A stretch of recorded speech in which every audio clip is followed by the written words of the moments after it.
Olá, eu sou a Priscila Camazano e este é o Como é que é. Hoje o assunto é política. Há menos de 3 meses das eleições municipais, a Folha está lançando uma série de reportagens chamada Os Desafios das Capitais. E para falar sobre esse assunto, nós convidamos João Pedro Pitombo, que é o repórter de Salvador que está virtualmente com a gente. Pitombo, seja bem-vindo ao Como é que é. Obrigada por ter aceitado o nosso convite. Priscila, eu que agradeço o convite e vamos lá discutir essa série que acho que vai ser bacana.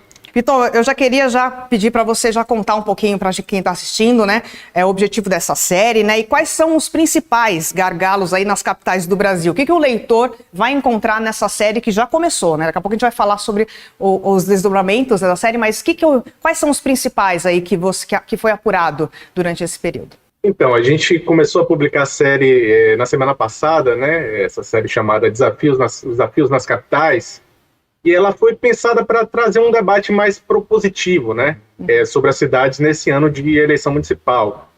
A ideia foi trazer para o leitor da Folha uma cobertura sobre eleições que não se limite muito apenas à lógica das pesquisas, à lógica da definição das alianças e das críticas entre os candidatos, né, que em geral é o mais usual. A gente decidiu discutir temas que são centrais para as cidades e que afetam o dia a dia dos moradores e contar essas histórias sempre a partir do ponto de vista da história de um ou mais de um de seus moradores, né? Em todas as matérias haverá moradores que, de certa forma, ancorem esse debate, né? Trazendo um pouco da sua experiência e da sua realidade, né?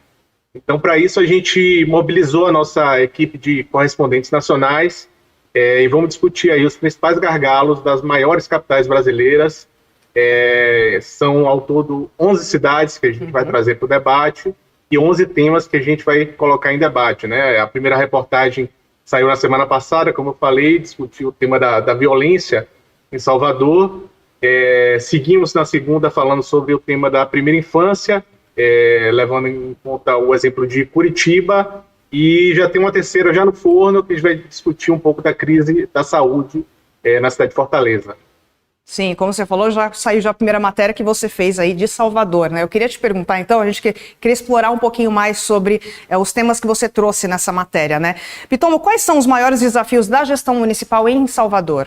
Então, Salvador, como toda grande metrópole, é uma cidade complexa, né? Que tem sempre uma série de problemas que invariavelmente vão estar no centro de qualquer eleição municipal, né? Foi até difícil a gente escolher um único tema para ancorar essa reportagem, porque é uma cidade que tinha um leque amplo de opções que poderia render boas discussões, né?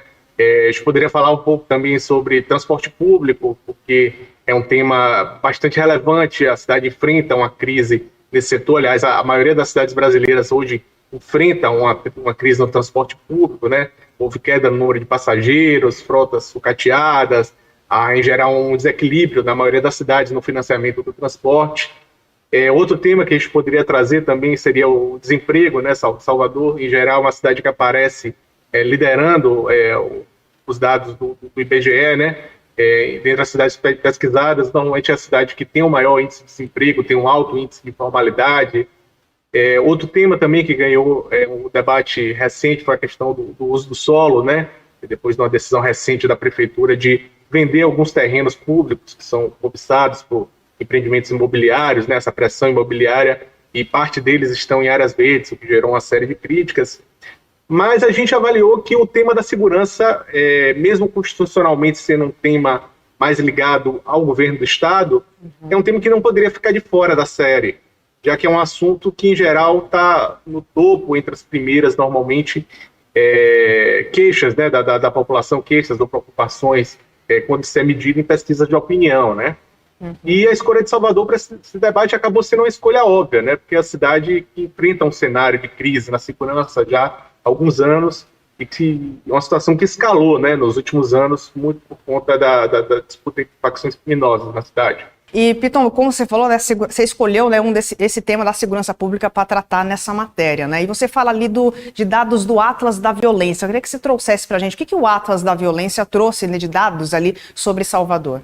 Isso, o Atlas ele foi divulgado em julho, né? É um estudo que é feito pelo IPEA, que é um órgão do governo federal, em parceria com o Fórum Brasileiro de Segurança Pública.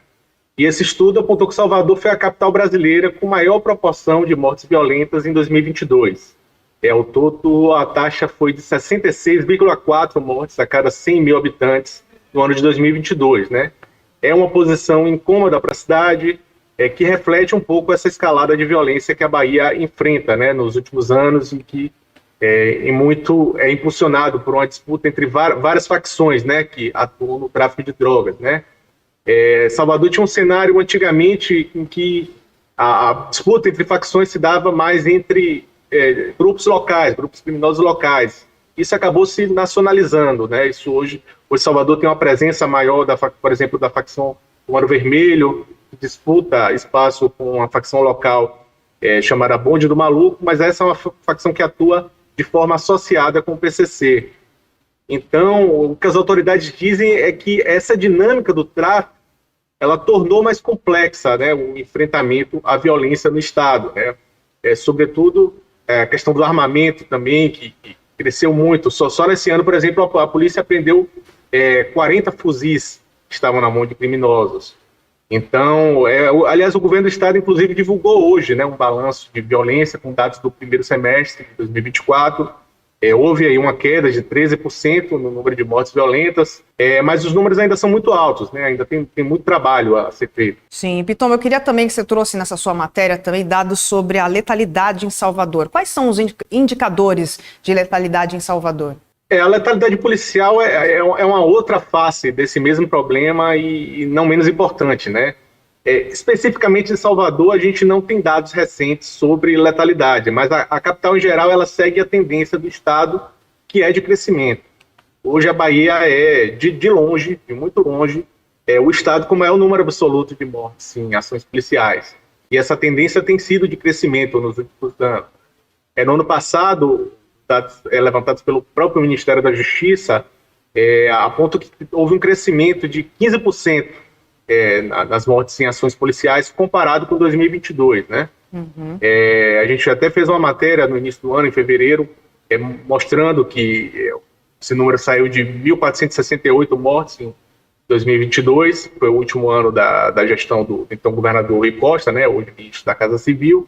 Esse número chegou a 1.689 no ano passado, já no primeiro ano do governo do atual governador Jerônimo Rodrigues, né? Para se ter ideia do quão alto esse número, é um patamar que é mais do que o dobro do que o registrado, por exemplo, no Rio de Janeiro. No Rio de Janeiro foram 869 casos, que é a segundo estado com maior número de letalidade, né? E, inclusive, a Bahia segue um pouco na contramão dos números nacionais, porque no ano passado houve uma leve queda, né, na letalidade policial. Entendi. Chegou uma pergunta já aqui nas redes sociais, o Thiago Carvalho, daqui a pouco a gente volta em Salvador específico, mas o Thiago Carvalho perguntou assim: a imigração das pessoas do interior é um problema nas capitais? Isso está dentro da sua apuração, Piton?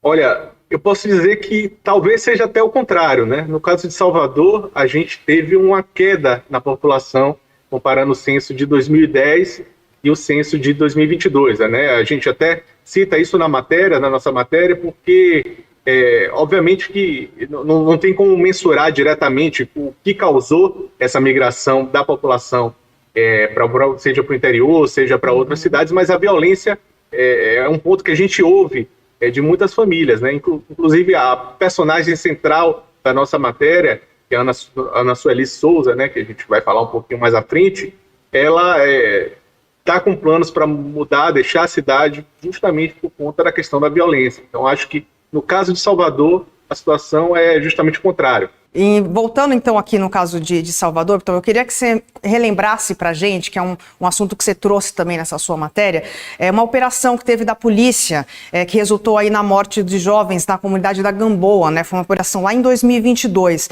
Queria que você relembrasse para a gente esse caso e dissesse também quais foram os desdobramentos da investigação depois. Isso, como eu falei, esse caso foi central, né, na nossa reportagem, porque a gente contou a história de Ana Sueli Souza, que é justamente a mãe de um desses jovens mortos nessa operação policial. Esse caso aconteceu numa terça-feira de carnaval, 2022. Para quem não conhece Salvador, a Gamboa é uma comunidade que fica na margem da Baía de Todos os Santos, uma comunidade pesqueira, que fica muito próximo ao centro histórico e também a alguns bairros ricos da cidade, né? E nessa operação morreu o filho da Ana Sueli, né, o Patrick, e mais outros dois jovens, que são o Alexandre e o Cleverson, que foram mortos numa incursão da PM na comunidade, né?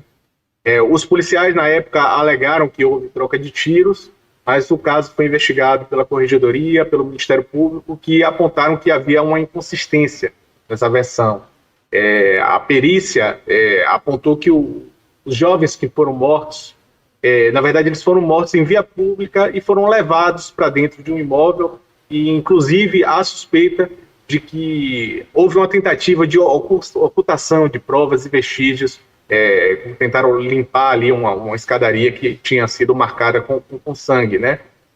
Também foi feito o exame de balística nos três e não foram encontrados vestígios de pólvora. Então, tudo apontou no sentido contrário, né, na versão alegada pela polícia. Até uma reportagem recente do site Alma Preta, que foi divulgada na semana passada, divulgou que uma das armas foi na época atribuída a um dos jovens, na verdade, pertencia a um policial militar, que já havia sido citado há algum tempo. Então, essa história, como eu falei, ela tá no centro dessa nossa matéria, né? Uhum. No caso da Ana Sueli, é uma história que se torna ainda mais trágica, porque em 2022 ela perdeu esse filho dela, e no ano seguinte, um outro filho dela, o Pierre, também acabou sendo assassinado, dessa vez só que no bairro do Tororó. Não, dessa vez também não foi vítima de violência policial, foi violência que partiu dos traficantes, né? Era o bairro que a família morava, a família, inclusive, acabou deixando o bairro, porque não tinha mais clima, não tinha mais condições de continuar vivendo, né? Naquela região. Então, como eu falei, a família agora pretende, né, deixar a cidade, e esse é um movimento que tem sido cada vez mais comum, né, entre as famílias da capital. Entendi. Chegou mais um comentário aqui no YouTube. O Felipe Mendes diz assim: a mobilidade urbana em Salvador é um grande problema. A cidade perdeu 187 linhas de ônibus. A gestão municipal é incapaz de resolver. Exato. Esse é um problema, como eu falei há pouco, poderia facilmente ancorar também uma matéria em Salvador. É um problema que se agravou nos últimos anos, né? O próprio prefeito diz que o sistema de transporte público hoje é praticamente falido em Salvador. Há uma insistência para que haja um subsídio do governo federal, de alguma forma, que se entre com recursos para equilibrar o sistema. Mas esse é um tema que a gente vai tratar na série, mas a gente vai tratar na cidade de Belo Horizonte. Mas, como eu disse, todas as matérias vão ter uma abrangência nacional, né? Nossa ideia é partir sempre do local para discutir o tema de uma forma mais global. Sim. E, Pitobo, nessa sua matéria você também fala dos efeitos, né, da violência em outras áreas da gestão, né? Eu queria te perguntar, quais são esses efeitos do avanço da violência em todas as áreas da gestão pública? É isso, né? A violência, ela não termina em si só, né? Ela tem efeitos em todos os serviços públicos, em todas as áreas. É um tema que, por ser tão vital, acaba interferindo também no transporte, na educação, na saúde. No transporte, por exemplo, não é raro que aconteça que ônibus sejam queimados, seja em retaliação, ou seja em protestos, ônibus que acabam mudando rotas por causa de riscos em regiões que são consideradas conflagradas, né? As escolas que convivem com os arrombamentos, suspensão de aulas. A gente fez esse levantamento com a prefeitura, e desde o início do ano foram 21 escolas que tiveram que suspender a aula por conta de episódios de violência, por conta de tiroteios. Isso afetou mais de 7 mil estudantes, né? Só uma escola que fica no bairro da Vila Verde, que é uma área que está sendo disputada entre grupos criminosos rivais, ficou 22 dias fechadas. Então, é uma escola que está no centro de uma disputa de facções, e esses alunos, obviamente, acabaram sendo prejudicados, né? E a gente ainda tem casos até mais graves de obras que são feitas tanto pela prefeitura ou pelo governo, pelo poder público em geral, mas enfrentam dificuldades de avançar por oposição dos grupos criminosos, né? Há relatos de operários que acabaram sendo agredidos, engenheiros responsáveis pelas obras que foram ameaçados. Então, é um cenário grave e que acaba afetando de forma geral, né, a gestão e a prestação dos serviços públicos. Uhum.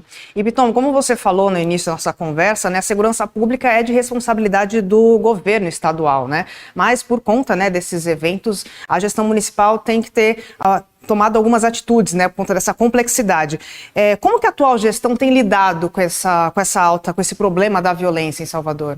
É isso, né? Apesar da segurança ser uma responsabilidade constitucional do governo, há um entendimento cada vez maior de que o município também deve se envolver, sobretudo nas ações de prevenção, né? Uhum. Inclusive, há uma PEC tramitando no Congresso, que acho que vai ganhar atração aí nos próximos meses, porque é uma PEC que transforma as atuais guardas municipais em polícias municipais, né? Porque na prática não há uma regulamentação sobre o tema, né?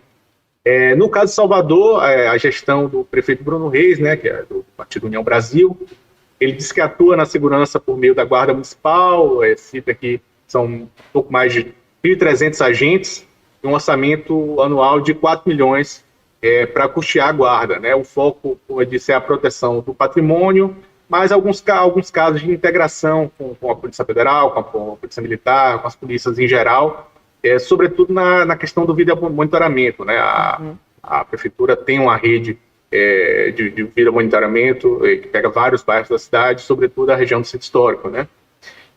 Mas para além desse policiamento ostensivo, acho que no caso da prefeitura, a questão do enfrentamento à violência passa muito também pelas redes de proteção social, né? Uhum. Pela questão da educação de qualidade, pela questão do emprego, e eu acho que nesse quesito a prefeitura ainda tem muito a avançar, caminha, de certa forma, a passos lentos, né? O ensino de tempo integral, por exemplo, ele hoje só chega a 4% cerca de 100 mil alunos, né, que fazem parte da rede municipal de Salvador. A gente pode ver que é muito incipiente, né? O desemprego também, como eu falei, é um desafio gigantesco. Hoje esse patamar chega a 16% de pessoas desempregadas com mais de 14 anos, né? Em geral, a cidade lidera esses rankings de capital de desemprego, né? Uma pecha que há muito tempo acompanha a cidade de Salvador. Então é um cenário desolador, porque sem uma formação adequada, sem uma escola de qualidade, sem oportunidade de trabalho, sem acolhimento, esses jovens acabam se tornando um alvo fácil, né, para grupos criminosos. E, Pitomba, a gente, né, aqui na Folha, junto com o UOL, está fazendo aí uma série de sabatinas, né, com os pré-candidatos. Você participou aí, Salvador já apareceu nas sabatinas, né? Quem está assistindo pode acompanhar as sabatinas no canal do YouTube da TV Folha. Mas eu queria te perguntar, Pitomba, até na sua matéria você também trouxe as informações. Quais são as propostas dos pré-candidatos sobre o tema da segurança pública? O que eles estão apresentando de proposta? Esse é um ponto até que vale destacar da nossa série, que além de fazer a discussão, né, sobre esses gargalos, esses problemas, a gente procurou os principais candidatos nas capitais para saber quais são as propostas dele, né, para solucionar esses problemas, né. No caso de Salvador, aqui a gente ouviu os 3 principais candidatos à prefeitura, os 3 que fazem parte de partidos que têm representação no Congresso Nacional. O prefeito Bruno Reis disse que pretende intensificar as ações que já estão em curso, mas prometeu também a criação de um plano municipal de segurança pública. Diz que esse plano já está sendo desenvolvido e tem como objetivo definir as ações, né, que vão caber à prefeitura para ampliar a sua atuação no combate à violência. Uhum. O candidato Geraldo Júnior, que é vice-governador da Bahia, ele é do MDB, ele também diz que vai atuar em colaboração com o governo estadual e federal, promete atuar também na prevenção à violência. E mais recentemente, até em uma entrevista, ele chegou a prometer criar uma Secretaria Municipal de Segurança Cidadã.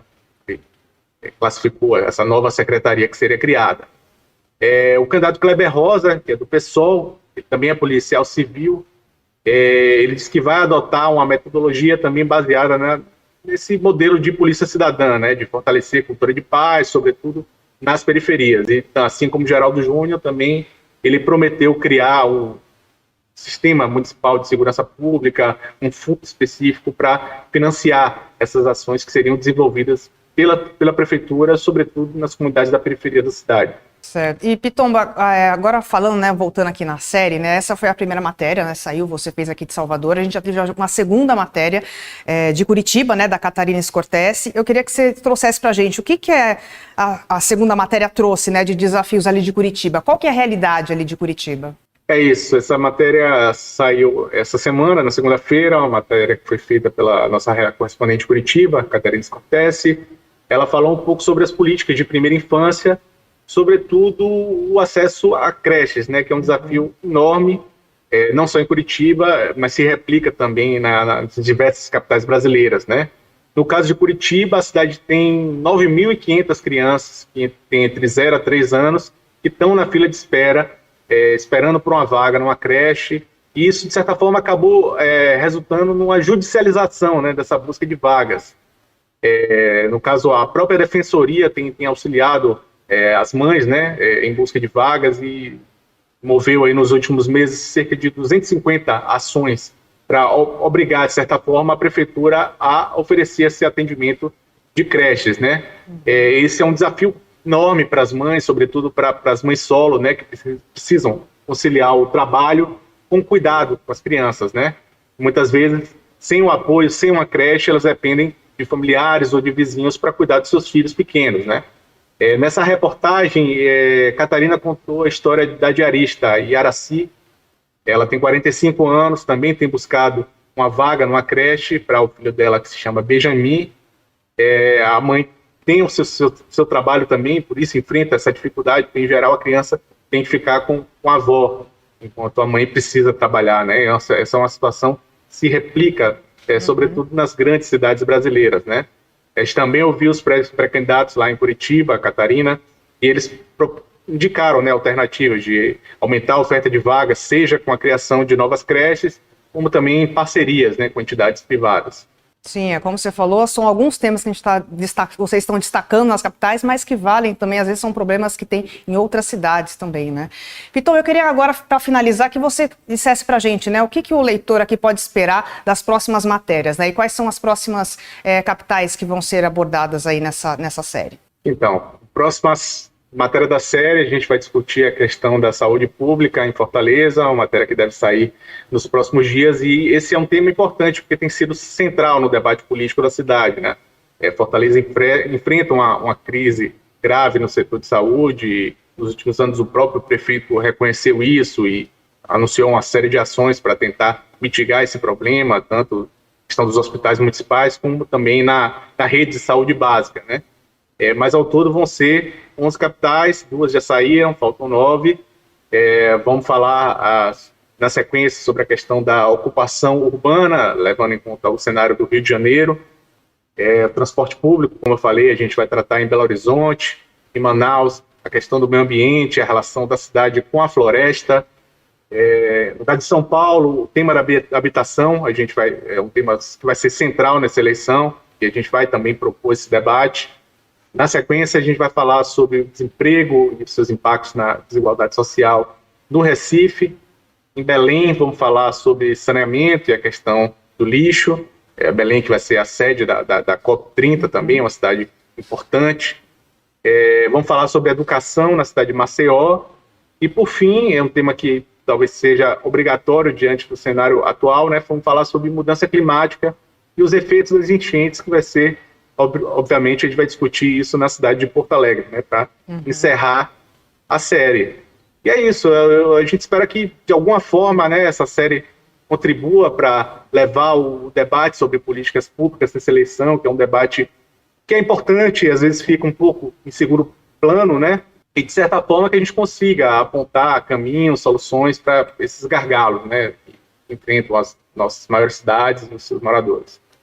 Muito bem, João Pedro Pitombo, repórter da Folha lá em Salvador. Muito obrigada, Pitombo, por ter vindo aqui, explicado aqui pra gente, né, falado sobre essa sua primeira matéria. E convido todo mundo que está nos assistindo a continuar acompanhando a série. Vão sair aí nas próximas semanas, né? Tem bastante matéria aí para sair. Todo mundo acompanhe no site da Folha. Pitombo, volte outras vezes aqui no Como é que é. Obrigada por ter vindo.